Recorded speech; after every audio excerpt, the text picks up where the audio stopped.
તો એલો મિત્રો અંદર ઓલી કહેવત છે ને કે કણમાંથી મણ ખેડું કરી શકે, પણ કણમાંથી મણ કરવામાં આમાં હંધે રાતદી ધ્યાન રાખવું પડે કે જો આવું ચાલુ વરસાદમાં રહેવું પડે, કારણ કે જનાવર બહુ કવરાવે બાજરીમાં, એટલે ચાલુ વરસાદમાં આમ જો ચાલુ વરસાદ રહેવું પડે છે.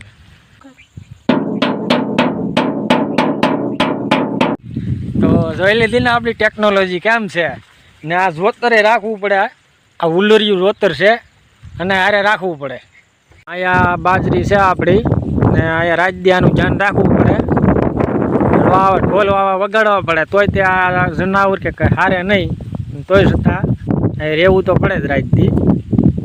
ને અહીંયા છે એ આપણો આ કપાસ છે, આમાં પણ રાજદી રહેવું પડે છે ને આમાં રૂલડા આટા મારી જાય છે.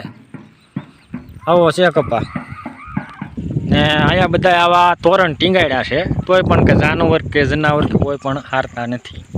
અહીંયા વાવીથી થોડીક જાહેર થોડીક પાખી પડી છે, પણ નહીં વાંધો આવે છે સારી, એટલે આ બધી પાખી પડેલી જાહેર છે. એટલે ભાઈ કરી હું ઓલા છેડે હુડકો મેળવામાં આયા અડધા ડુંડા કરી નાખ્યા, અડધા ડુંડા ખાઈ ગયા જનાવરા. આવું છે બધું. ને અહીંયા માંડવી છે, એમાંય રોલડા ખાઈને ખાલાક પાડી દીધા બધી લાકડ. એટલું ધ્યાન રાખીએ તોય પણ.